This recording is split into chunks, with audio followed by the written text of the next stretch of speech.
Hi, I'm Jordan. I'm an illustrator here at Blue Mammoth Games, and we're going to talk about creating Petra.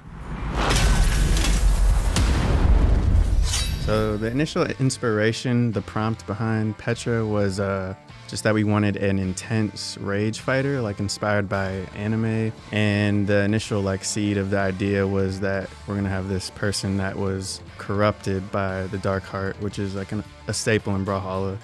We wanted her to not only be corrupted, but to use Dark Heart as a weapon to kind of give her a power.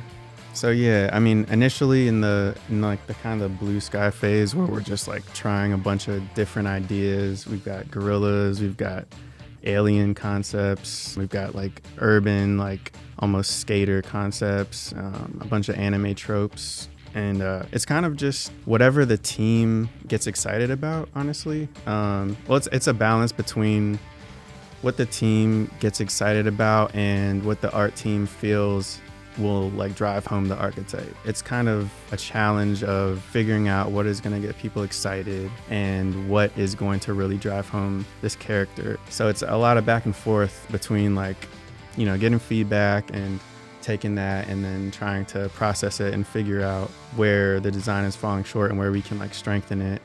Yeah, initially we want to start broad and try a bunch of different ideas. We don't want to limit ourselves too much.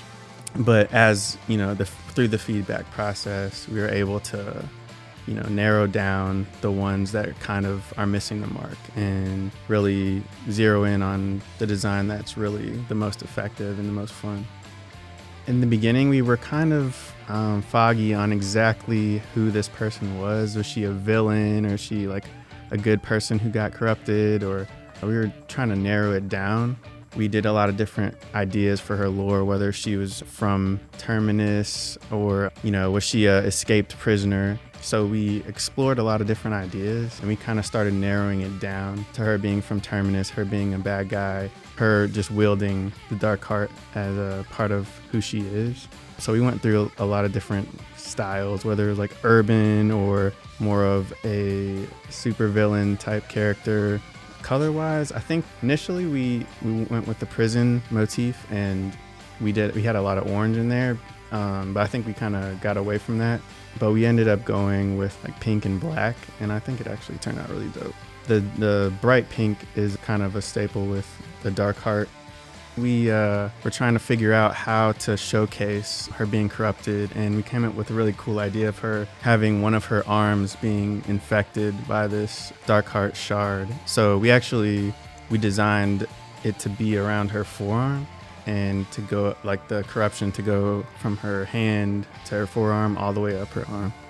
I helped on a lot of the drawovers, just kind of solidifying the rougher ideas and getting them to be a little more appealing, a little more solid.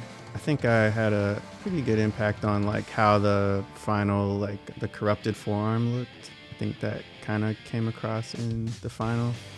That aspect actually took quite a bit of iteration. It took a while to figure out how to make a corrupted arm look not like a disease or she's sick, but actually this cool powered up corruption that's actually making her stronger.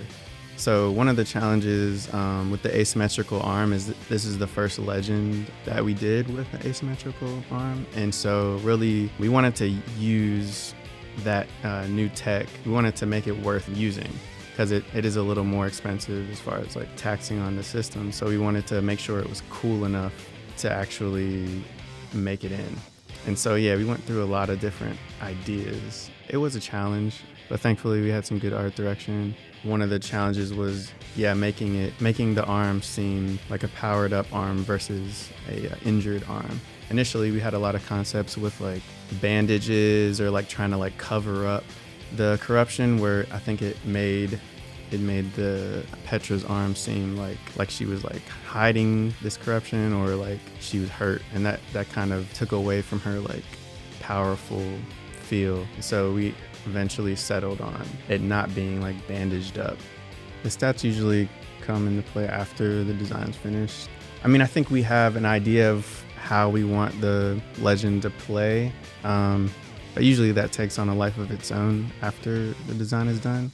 But we definitely, with this legend, we wanted her to just be overwhelmingly powerful and just this rage fighter, like just this crazy, powerful, insane bad guy that's just a fury of fists. So I think that was in our initial pitch. Yeah, so sometimes for skin designs, we'll already have some from our initial base concept sketches, because sometimes we'll do stuff that's so dope and we'll like, okay, just throw that on a skin. For Petra, all the skins that are coming out on her release are fresh designs. I don't think we really had any of those ideas represented in our initial sketches.